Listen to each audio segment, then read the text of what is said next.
Do you listen to Knights of the Black Death? I really like that music. It's full of energy.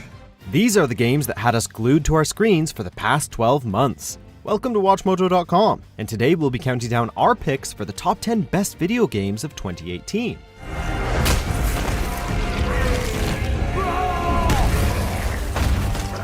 "2018 has been an absolute roller coaster of a year. Click the link below to find our best and worst of 2018 videos for a look back at all the awesome and crazy things that happened. For this list, we're looking at the absolute greatest titles released this year, and while we couldn't fit all the games we wanted to, we think our list will stand the test of time. As is tradition, we will not be including any remakes, remasters, or enhanced ports of any kind. Also, we will not be including Fortnite as its Battle Royale mode was released in 2017. However, this time around, we're going to start out with the honorable mentions to get things going. Next time, I'll have a tale of my own to tell. It'll be bloody and agonizing, sure. But at least it'll be quick. Merc forces are contesting Alpha.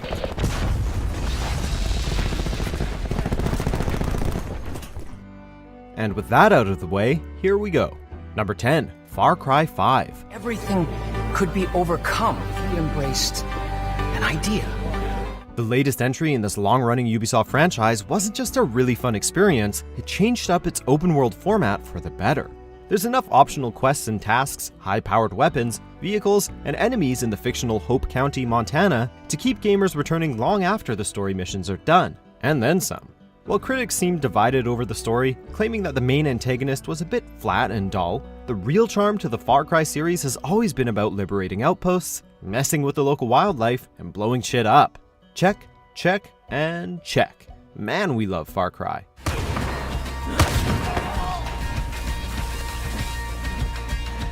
Number 9, Dead Cells.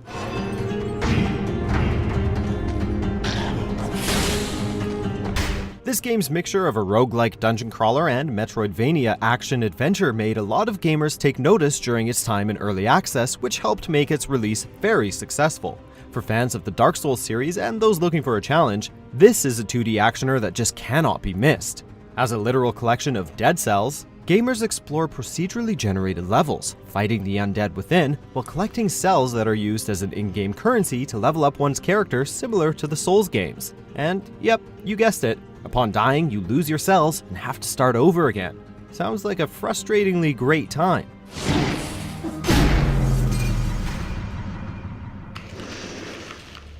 Number 8, Subnautica.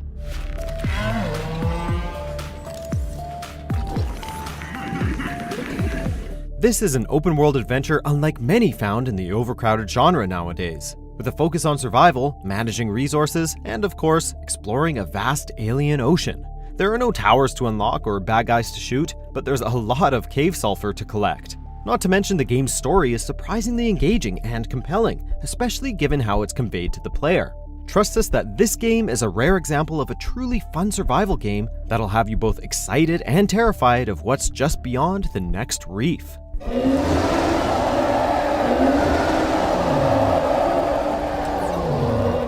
Number 7, Assassin's Creed Odyssey. Let us meet our fate, shall we? With the reboot of the Assassin's Creed series last year in Origins, the franchise took a leap forward in terms of gameplay and visual upgrades that fans of the series wanted for some time. Odyssey moves even more toward role-playing than its predecessor, and does it in a way that feels crucially important to the story and environments. Sure, some upgrades come by way of grinding, but the feeling we had building our versions of Alexios or Cassandra, and how that empowered us to move about this huge open world, was a unique highlight in 2018. Also, the game's fictional retelling of the Peloponnesian War, how cool was that? Today was a day the Persians will never forget. Number 6, Marvel's Spider-Man.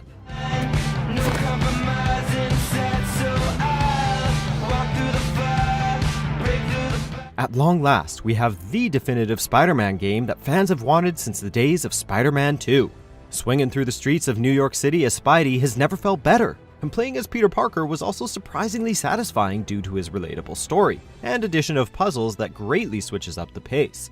Not only that, but the edge-of-your-seat boss battles provided some of the game's most climactic moments. Sure, the side activities could have been better, but with traversal and combat this good, it's the game that Spidey fans have been waiting for. Now, get out there and save the city! So, should we kiss now? Yeah, maybe later. Number 5, Monster Hunter World.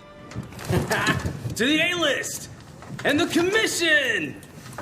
Cheers! Capcom's long-running monster hunting series finally came to current-gen platforms, and it was everything that its fans wanted. A deep, satisfying loop of chasing down grisly beasts, looting their corpses, upgrading gear and weapons, and then tracking down even nastier beasts. Rinse and repeat. No longer divided into regions or zones, this Monster Hunter is a fully open world that feels truly alive with all types of monsters within. But, as longtime fans know, success in this world still comes with a bit of a learning curve. The difficulty of jumping into the game for the first time has been scaled down for newcomers this time around, however. Even so, expect a challenge.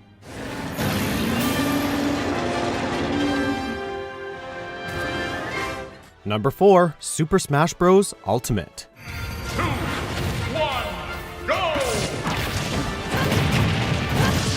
The newest version of Nintendo's hit crossover fighter is not only a celebration of all things Smash, but as a celebration of gaming as a whole. The roster is absolutely huge and contains every returning character as well as a good handful of new ones. Returning home to this fighter feels great 4 years after the last game, and it feels even faster and more technical than before, making it great for competitive play. With the return of great single-player content though, this series is no longer just for competition and multiplayer, and we loved going mano-a-mano with a game to unlock more characters and neat items. All hail Smash Bros.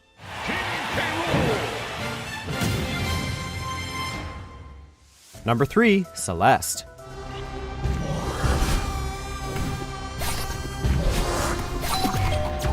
Who says graphics are everything?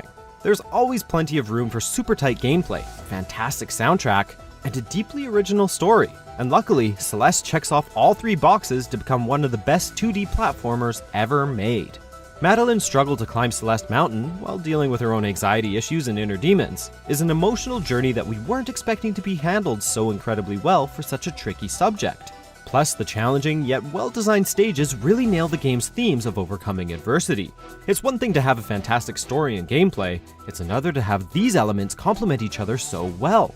Thus, Celeste sets a new high bar for future indie games.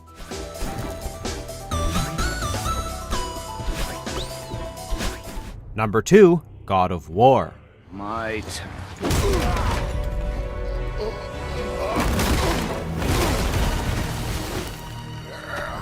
Sony's reboot of the acclaimed God of War franchise was nothing short of miraculous. After all, it made us fall in love with Kratos after many years of making him a highly unlikable, angry character.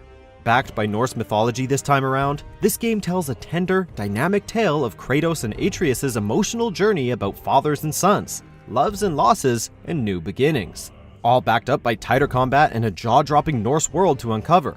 And who didn't get overwhelmed with excitement when Kratos retrieved his iconic Blades of Chaos? This game wasn't just an epic adventure, it has us hungry for more. Now, bring on Thor. But I am your monster no longer.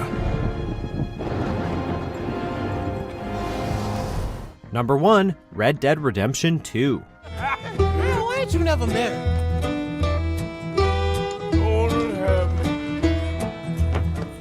What would a best of the year list be without the latest offering from Rockstar Games? We don't know, nor would we care to find out. This game is everything that Grand Theft Auto isn't: slow-paced, realistic, and highly precise. But it's also everything we've come to love from Rockstar. Grand in scope and structure, incredibly innovative, and it's a ton of fun to play. The story of Arthur, Dutch, and company is also one of the best gaming has to offer, with an incredible cast of characters that had us laughing, loving, and cursing our way through its 60-plus hour narrative. Which reminds us, it's time to be getting back to camp to do our chores. Why don't you take a few of us up there right now? I got this, Dutch. Should be fun. All right, you. Come on. Let's go. Do you agree with our picks? Check out these other great clips from WatchMojo and be sure to subscribe and ring the bell to be notified about our latest videos.